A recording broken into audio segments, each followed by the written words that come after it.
Dayanacaq lövhəsi var, lakin pavilyon yoxdur. Paytaxtın bir sıra küçə və prospektlərində avtobus dayanacaqlarında pavilyon quraşdırılmayıb. Hava şəraitinin yağıntılı və soyuq olması sakinlər üçün çətinliklər yaradır. Hər yerdə qoyulur, hər yerdə var da, yaxşı, təşəkkür. Yer yoxdur burada. Ona görə cəmaət hamısı qalıb belə.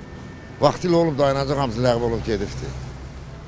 Burada Dədəboğdan dayanacaq olubdur, indi yoxa çıxıbdır. Soyuqdur, yaşlılar var, uşaqlar var, məktəbdən çıxır. Dayanırlar yağışın, qarın, soyuğun, küləyin. Özü də trasdır. Yəni bağlı yer yoxdur. Yaş oluruq, qar yağır, yaş oluruq, islanırıq. Paltarlarımız islanır, yəni belə, deyimdir. Duracaq olmayanda yağışın altında necə ola bilərsən? Qoysalar daha yaxşı olardı. Sakinlər dayanacaqlarda yağış sularından müxtəlif üsullarla qorunmağa çalışırlar. Kimin zontiki var, islanmır.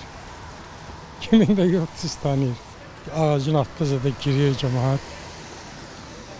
Olsa yaxşı olar da hər halda.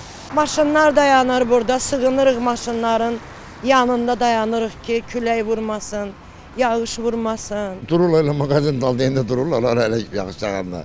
Amma belə yer yoxdur. Tamam, qoymurlar da indi. Yerüstü Nəqliyyat Agentliyindən Xəzər xəbərə bildirildi ki, avtobus dayanacaq pavilyonları dövlət standartı və Nazirlər Kabinetinin qərarına əsasən quraşdırılır. Avtobus dayanacaq pavilyonları quraşdırılan zaman yol infrastrukturunun vəziyyəti mütləq qaydada nəzərə alınır. Bu istiqamətdə mütəmadi olaraq təhlillər aparılır. Mövcud səki infrastrukturu və əhalinin gediş-gəlişi nəzərə alınaraq ya dayanacaq pavilyonları quraşdırılır, ya da dayanacaq nişanları qoyulur. Elbrus Kərimli, Vüsal Hüseynov, Yusif Kərimli, Xəzər xəbər.